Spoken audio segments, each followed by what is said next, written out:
और आइए सभी की फरमाइश है धोत धोत तोरी मंदिरिया की, तो उसी फरमाइश से आप सबके बीच में शुरू करते हैं। एक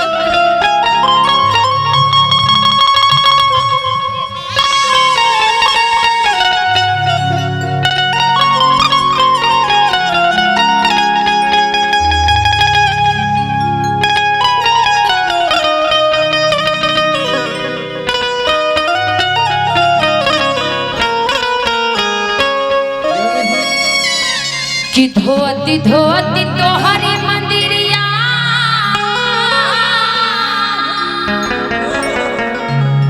कि हथवा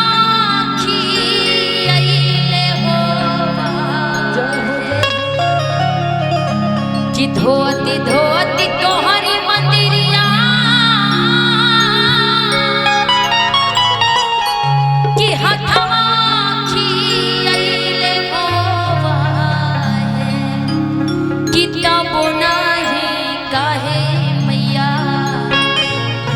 दया तोहरा ले होवा कितना बुनाही काहे मैया। एक भक्त माँ के दरबार में जाके माँ से कहता है कि माँ हर रोज मैं आपके दरबार आता हूँ, हर रोज हाजिरी लगाता हूँ मैया, रोज मंदिर को धोता हूँ, लेकिन पता नहीं मैया आपका ध्यान है तो कहाँ है। बड़ी प्यार से भक्त अपनी माँ को कहता है क्या 1 2 3 4 जिनको माँ से प्यार है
इस धरती पे इस सनातन धर्म में सबसे पहले पशु पक्षी जानवर जगता है,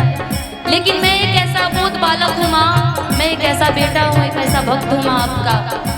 जो उस जानवर से भी पशु पक्षी से भी पहले जग के आपके मंदिर पे आता हूँ, आपके दरवाजे पर आता हूँ, हाजिरी लगाता हूँ। लेकिन इतनी कठोर माँ ऐसे कैसे बन गई? भक्त कहता है क्या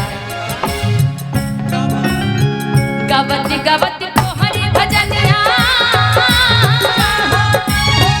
गावती गावती तोहरी भजनिया, ओठवा छुरई हो, गावती गावती तोहरी भजनिया, ओठवा छुरई हो, तब नहीं काहे मैया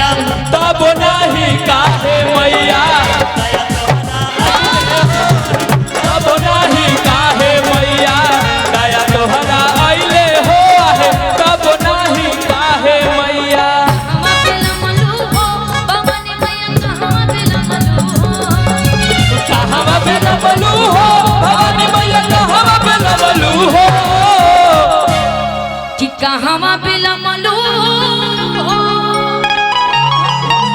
कि भवानी मैया कहवा बिलमलू हो कि कहवा बिलमलू भवानी मैया कहवा बिलमलू भवानी मैया सेवा का जो हेला तोहर बाटा तू रहिया मैया कहवा बिलमलू हो भवानी मैया सेवा का जो हेला मैया कहवा भवानी मैया सेवा का जो हेला कहवा बिलमलू हो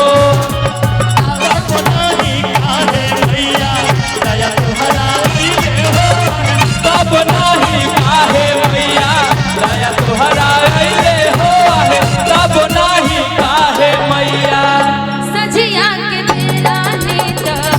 बड़ला दियाना सजिया के बेरा निक लगला ध्याना बड़ला दियाना आवो बड़ला दियाना परेला ध्याना हो परेला ध्याना पूत ना हिपावे माई रखला दियाना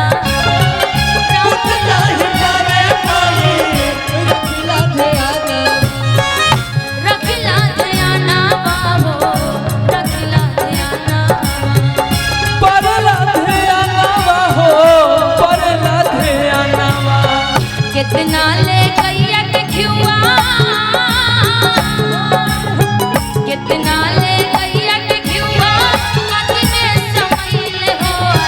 कितना ले कैया के खियुआ कितने समय ले हो तब नहीं काहे मैया तब नहीं काहे मैया दया तोहरा आइले हो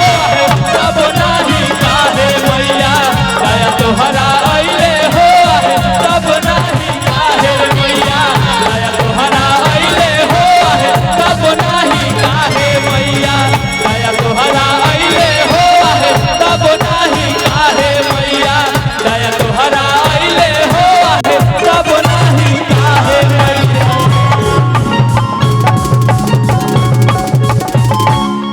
कि तब नहीं काहे मैया कि दया तोहराई ले हो तब नहीं काहे मैया बोलिए सच्चे दरबार की जय